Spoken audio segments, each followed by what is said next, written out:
काही जरी असो, कोणत्याही अँगलने घडलं तरी खून करणं हा गुन्हाच आहे.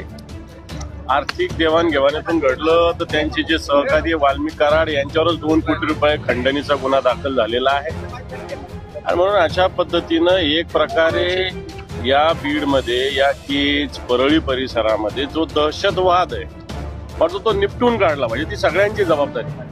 मी तर म्हणेल आता काही मंत्री गडचिरोलीची जबाबदारी घेत होते, अन्य भागाची जबाबदारी, तसा आता एखादा पालकमंत्री हा बीडला पाठवला पाहिजे आणि त्यांनी इथल्या कायदा सुव्यवस्थेची जबाबदारी घेतली पाहिजे असं मला वाटतं. बिलकुल मागणी करणं आमचं काम आहे.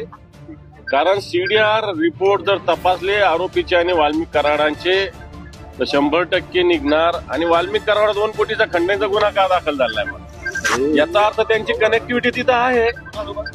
त्या कंपनीनं दाखल केला गुन्हा 2 कोटी रुपये खंडणीचा वाल्मिक कराडावर.